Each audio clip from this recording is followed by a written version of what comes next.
All right, week one wrap up. We've got a big week for you. We've got winners, we've got losers, best performance, worst performance, weekend update, the not as way too early power rankings, and then our stone cold locks of the century of the week. Which we made yesterday, just for anyone who's questioning our process. We made them yesterday before the games last night. Yep. But I will say that the Thursday game weighed slightly into the week power rankings. That's true. I tried to stay unbiased, but some of the inclinations that I had towards teams that were going to be a little better this week were justified by what happened on Thursday night. Justified Jefferson. Okay. So getting into the winners of the week, pretty pathetic week all around. There was two teams that stood out from a total point standpoint above everyone else, and that was me and Sam. Everyone else was, I believe, below 100. I think Wes may have crept slightly over 100, but everyone else under 100. Yeah, so pretty down week. One of the losers for worst performance, I just put the entire Bengals team. The Bengals roster really let down a lot of teams that we thought would probably be pretty good, and kind of just brought down scores overall. So this is going to become a thread for this week. Unfortunately, I am a winner of the week. My fantasy football team, the secondhand newsers. It's, it was a crazy week. It's nice to have Tyreek Hill. Yeah. I think your opponent, Sam, gets the dubious award of his score could have beaten most other people in the league's score. So a kind of a sucky matchup for him because I thought that his team did pretty well too. And he just drew the bad matchup against you. Yeah, he was projected to beat me the entire day until Aaron Jones's long touchdown that he pulled up limp with his hamstring after. But Aaron Jones, even with Tyreek Hill having like a crazy game, Sam was still projected, and then Aaron Jones kind of put me over the top for that one. It was one of those week ones where I think the NFL is sloppy overall, and it reflected back into the fantasy. You can see the projections for the teams going up. I'm not projected for hardly any points. So who knows what's going to happen there. We have some teams that didn't do nearly as well that are projected for a decent amount of points. So I think week two will be a little bit more evident. You can call week one a fluke. You can call it a Luke. There you go. There's my bad joke to start. Nice. I feel like I have to address this and make a statement because I was on the record many times last week saying that Nathan Rodabaugh's team was bad, and he ends up winning thanks to one of my least favorite things, a random 35-point defensive showing. Extremely obnoxious. I mean, good win for him. I'm glad that he won. That's nice for his team. But if you look at the rest of his roster, he got 0 points, less than 10 points from his quarterback. His running backs combined for 16 points, and yet he wins because not a random. Cowboys defense is good, but 2 touchdowns for a defense gets him enough points to beat Drew when the rest of his lineup underperforms. It is silly. This is why I don't like defenses. And I was wrong because I predicted him to lose. So I'm eating a lot of crow, but I'm also really annoyed by it because I stand by the fact that his team is bad. Yeah, and the Cowboys get the Jets this weekend without Aaron Rodgers. So they might have 35 points again. Who would have thought that picking a defense that is completely random. First overall. I was about to say, no, who would have thought that the one thing that we snake drafted would end up benefiting the worst team and add some parity to our league? Yeah, I guess in that sense, it's okay. I think if we're moving on to losers, though, I feel like Drew has to kind of be a loser here, unfortunately. Turd Ferguson. Not only did he lose to a team like that, but then he also spent $81 to get Kenneth Gainwell, who didn't play last night, and then DeAndre Swift proceeded to go off last night, probably making it so that Kenneth Gainwell will not play well. So that it kind of sucks. I don't think he made a bad decision, but that just kind of sucks for him. I'll go so far as to say it's a bad decision. I looked at the waiver claims. I don't think anyone approached $85 in their bid for Kenneth Gainwell. So yeah, I'm gonna say spending 85% of your free agent budget on a guy that's definitely going to be a backup for the entire rest of the season is not great. That's tough. That's tough. I do feel like we do have to talk about the Ross versus Seth matchup, which was 84.74. Ross squeaks by with that many against 83.86, which is less than a point to Seth. So first off, thank you, Seth, for covering the spread and letting me get a pick right. But also, it's a very Ross way to just kind of like sneak by a win just barely while his team didn't do so great. Yeah, I mean all that matters is getting the wins. Though he did lose Ross, J.K. Dobbins, so yeah, I that's was tough about for to say him. Ross did lose a key player. Um, Seth's team's not that bad. I think we have him ranked in about the same spot still in the rankings, but it's not terrible. So not the worst. And I think that looking at Ross's team now, um, doesn't summon up a lot of courage for the rest of the year. He will find a way. That's true. That's very true. So some of the best performances from players and teams, Tyreek Hill, obviously. We'll see how long that lasts. Basically until Tua gets hurt, which was something that I'm sure Libby knows very well from last year. And we got the Cowboys defense. Again, who knows if they just keep playing bad quarterbacks. One of which who's starting Daniel Jones in our league? Is somebody actually doing that? I don't know. Yeah, I looked at the rosters this morning. Someone's for sure starting Daniel Oh Jones no, currently. that's tough. I have the rosters right here, so give me 1 second. So while that's pulling up, some of the other winners, Calvin Ridley. Congratulations, Wes. He is a criminal of highest extent, terrible human being. All that matters is Just wins, right? absolutely horrible, just black mark on the league as a whole. But man, can he play football? I do have to say, Congratulations. while you're looking that up, Wes, Nathan just dropped Jamison Williams, so feel free to pick him up and add to your team. He'll work well with your roster. Lucas Brown, Daniel Jones as a starting quarterback. So, Didn't hurt him last week when I he mean, it beat can't me. get worse. It can't be worse than 40-0. And then At least, yeah. I put Bijan Robinson. I think he's an absolute stud.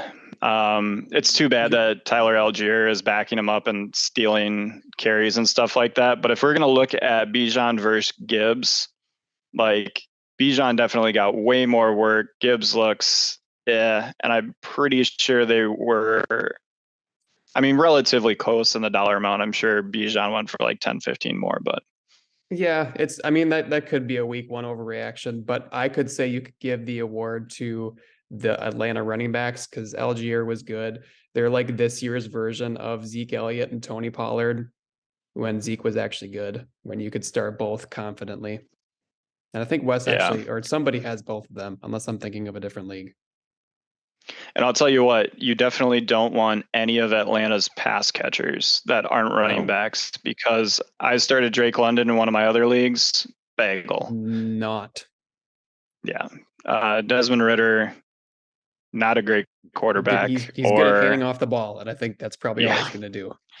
Yep. Some of the worst performances, I already mentioned the Bengals. Chase, I believe, 0. That was T. Higgins, actually. T. Higgins, 0. Chase did not have many points. Burrow, terrible.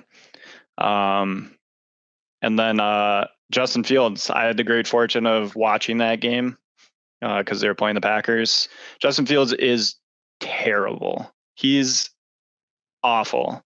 And I don't know if it's just the coaching, because all of their pass plays are him like scrambling back 8 yards and then throwing a screen.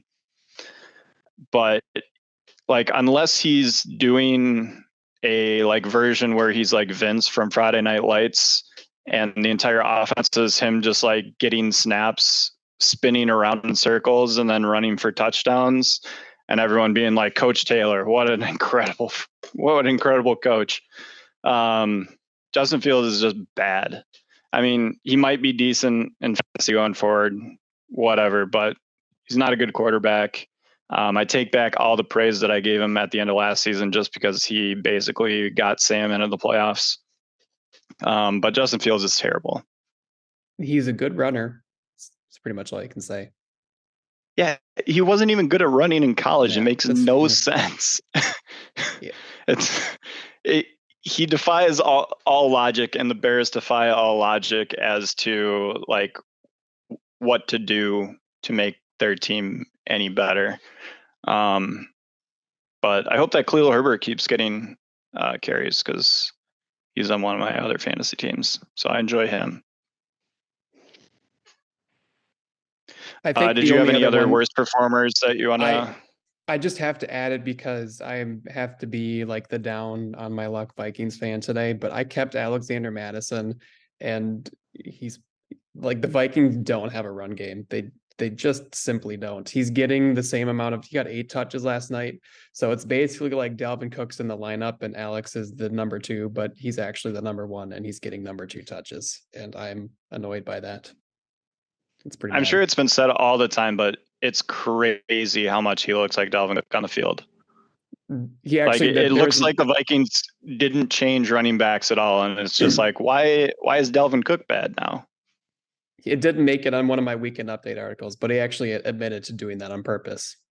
Yeah, it's crazy. And harkening back to one of my weekend update jokes, all of the running backs with super low numbers, just Swift wearing 0 last night. I'm like, that's the fastest guy in the world. I'm like, not only is his name Swift, but he's wearing number 0. So like, when it's all scrunched up on his jersey, you like barely see it. So he just looks like a plain green jersey running around. Fastest guy that's ever lived. Jerick McKinnon, number 1. Yeah. Jerick McKinnon, probably the greatest second string running back of all time.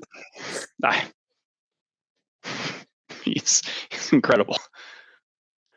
All right. That's our week 1 recap. We'll now get into our weekend update. Yes, weekend update. Bengals Joe Burrow opted to get a new haircut after their loss to the Browns. He's quoted as saying, "When you have a game like that on Sunday, you know it's time for a change."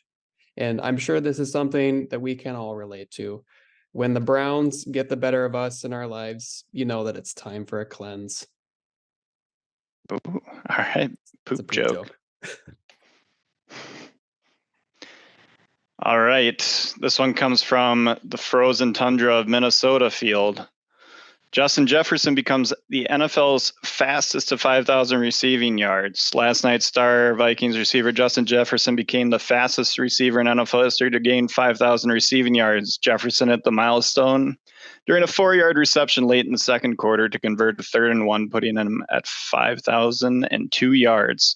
On his next reception, Jefferson gained 30 yards, fumbled the ball out of the back of the end zone, and led to the fastest decision Tim has had to give up on both the Vikings and his fantasy team. Ouch. Thank you. Thank you for that. Also, that's one of the dumbest rules in football. This is not a Viking. This is not a Vikings podcast, so we can move on. But yikes. Okay. Compose myself. Tua Tagovailoa unknowingly passed teammate Teron Armstead's broken down car on the way to practice. He saw his starting left tackle on the side of the road, but by the time he realized who it was too late. Tua then proceeded to get sacked multiple times from his blind side the following Sunday in what Armstead would call an unrelated outcome. AI robots were spotted hanging out among the crowd at the Week 1 NFL game between the Los Angeles Chargers and the Miami Dolphins at SoFi Stadium in Los Angeles. After the game, the AI fans wearing Charger jerseys burst out into a chilling chorus of "I have no strings on me" and have now become Patriots fans. It's good because the Chargers don't have fans. NFL Players Association's new executive director has called for the league to change all of its field surfaces to natural grass in the wake of Aaron Rodgers' season-ending injury. In response to these complaints, Commissioner Roger Goodell has urged the league to relax. He even spelled out the word in his statement. He also said that if we run the table on making these changes, we'd be getting too ahead of ourselves. He also claimed that these decisions are difficult to make and that licking frogs or eating strange leaves or sitting in the dark for a while won't help make them. Basically, this is the last time I get to make an Aaron Rodgers joke, so I had to put them all out there. Yep, really ran the gamut on that one. Puka Nacua is still getting used to the punishment he'll have to absorb to be an NFL receiver. The Los Angeles Rams rookie missed practice with an oblique injury Thursday, 4 days after taking several shots to the ribs during his debut game. This is also the same injury I received for wearing a puka shell necklace in high school. It's a 2000s joke. I like it. That's weekend update. All right, now we are into the way too early power rankings. Week 1 edition, looking into week 2. We start off at the bottom with Stefan, Drew, and Tim bringing up the rear. Tough decision between Stefan and Drew. I leaned towards Stefan in this case, but both of those teams are pretty uninspiring currently. Again, way too early, but currently uninspiring. Tim, this is where the last night played a little bit into, because while Jefferson is great, I was also able to see how many points Madison got you, and it was tough.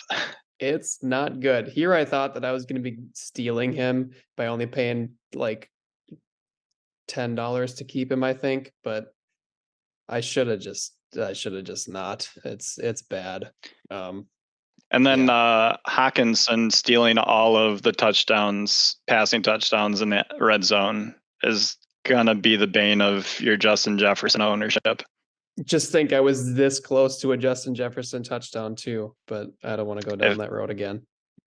If he wouldn't have reached for the touchdown and instead just been okay with being tackled out of bounds. Just ignore your instincts, Justin. Just do that.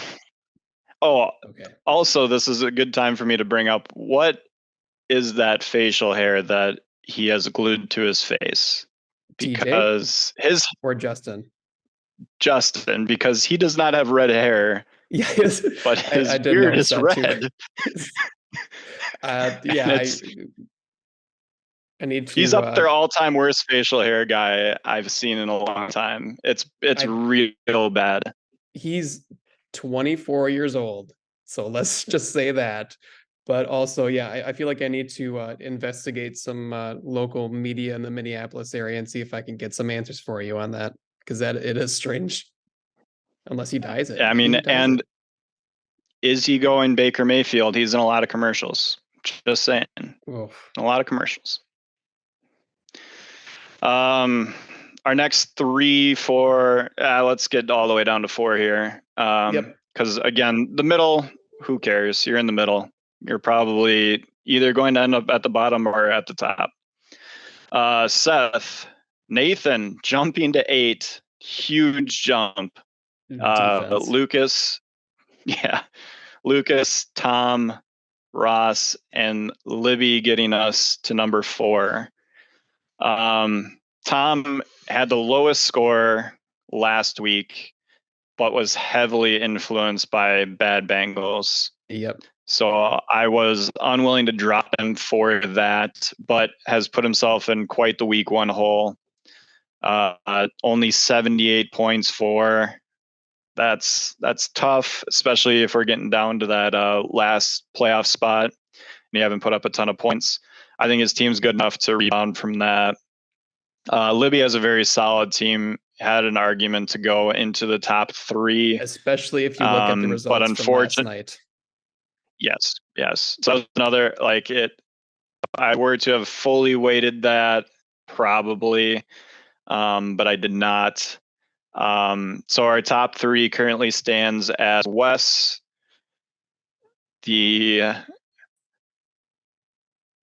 I'll leave that alone. But Wes scored over 100 points. Very good. Criminals. Yeah, I was gonna make a Shawshank joke, but went the other way, because that guy ends up shooting himself in the head at the end. So I hope Wes doesn't do that. Okay. Sam, who we had at number 1 last week, correct? Yes. We have him at number 1. Yep. Yeah. So Sam would have beat everyone else in the league, but me. I texted Tim about this yesterday as we were putting this together. We did a similar thing last year where I had a good start to the season, went to the top of the power rankings, and I did not want to be there and quickly fell off immediately. So you can all rest assured, I guarantee that will happen again. It was a fluke or a Luke, and it's probably not going to happen again. ESPN projections hates my team. They project me to lose. Now, back-to-back games, barely get over 100 points. I'm fighting projections. I'm fighting other teams in the league. And I'm fighting the Packers trying to destroy my beautiful boy, Aaron Jones, who is the lone good offense player on the Packers. And I believed in you, Aaron Jones. I've said you're a top 5 running back for the last 4 years.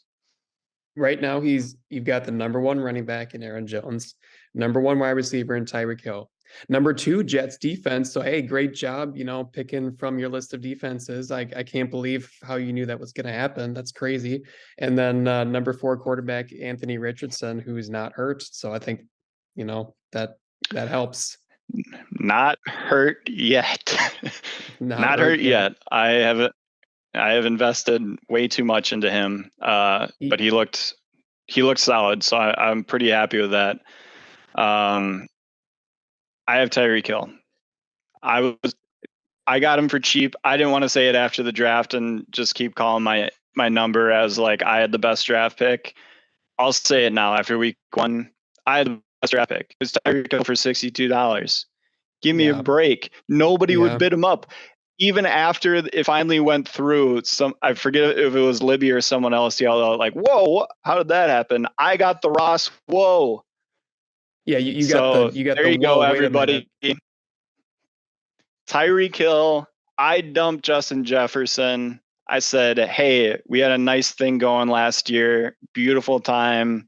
I'm not bringing it back. And I picked a new date to the dance, and that is Mr. Tyreek. And I'm loving it. I love having the number 1 wide receiver. Let's just keep doing it every year. It's very nice. That's the last time. Yeah, it's the last time I'm going to talk about my team all year. Unless I continue to be dominant, then it's going to get egregious. To our final section, we've got our Stone Cold Locks of the Century of the week. Again, these were made before the game last night, so we did not have any advantage. I had an advantage when helping out with the power rankings. Both Tim and I went 1 and 2 last week. A lot of letdowns. gonna you'll see I'm gonna stop taking favorites. We're gonna go for some underdogs here, but underdogs who are also favorites. I've got Sam plus 4.3 in his game. I'm taking the second best team in the league who are not favored in that. Tim also shares that one. Spoiler alert, we shared 2 picks. I'm surprised that, I mean, I'm surprised that Drew was projected a little bit more than him after we ranked Drew so low. So it did seem like a pretty easy pick. The projections are wild. There's some guys that they overproject like crazy. Like Christian McCaffrey gets overprojected like he's projected for like 21 points a game like all the time. Lamar gets overprojected. So like the guys with those guys on their team always go in projected to win. The next one that we share also, Seth minus 1.5. Who was Seth playing? Seth is playing Nathan. So again, both Tim and I are picking against Nathan, and his defense only team to lose to Seth by more than 1.5. I mean, we'll see if the Cowboys defense can, just take on the world. But I had to stick with Seth because he helped me out last week, covered the spread. Now let's see if he can be the favorite now that he is favored this week, and see if he can whip up Nathan's team. And my final pick is Stefan plus 8.2 over Wes's team. We are hoping that the bad boys of Westtown come back to earth, do not escape from New York, and hoping that the worst team in the league, according to our power rankings, can at least keep it close. That's all he's got to do is keep it close. My last pick is in a similar vein. I did not pick Stefan, but I picked Ross against Tom. Ross is plus 6.4. So it's kind of weird. I guess maybe the injuries piled up, and the Bengals, as Tom goes, the Bengals go. So if the Bengals are really good, I'll probably be in trouble. But I feel like Ross played a close game last week. He'll probably play a close game this week. Very good. So those are our picks for the week. Keep tracking those. Still tied 1 win, 1 and 2 losses for the both of us. Quick shout out to a couple of the names that came in that we were unable to talk about last week. Lucas just hit it out of the park. Spoonful of Injustice. Always forget about it, but every time I see one of those, it is one of the best skits in the last 10, 15 years. I definitely went on a YouTube binge of all of those different ones after seeing that, and now I only hear Spoonful of Main Justice in Jason Sudeikis' voice. It's wonderful. It's about as good as it gets. Shy Ridley, very, very good. It's a deeper cut with the digital shorts, but I appreciated it. But Spoonful of Main Justice is an all-timer. It's a great name. All right, that wraps up our week 1 recap. Week 2 look ahead. Power rankings are up. I'm there. No one else matters. I'm the greatest team that's ever lived in week 1s of fantasy football in the last 2 years. Tyreek Hill riding the cheetah to victory. I have nothing to add. The Vikings lost, and I'm bad, and I am sad. All right. We will visit you next week. I'm going to scratch my eye so that the end of this clip looks even worse. And we've only got thing. One. Oh man! Cut off my. No, sorry. I wrecked your flow, but I do. if people have these weekend update jokes that they want to send to us, I'm not opposed to reading other people's jokes. Or if you even want to come on the show, just a shameless plug. We'll work with your schedule. I don't think people watch this far. I think true. they just click it to get the views Yeah. and then exit out. If you're listening to this, So I will Venmo you $100 if you mention this clip. I wouldn't commit to that. I would not commit to that. So yeah, thanks for not watching / listening ever and never responding to any of the stuff that we talk about in the show. You're all great viewers / listeners. I don't know who would just listen to this. That would seem insane. But we only have one thing left to say after that. Football. Football.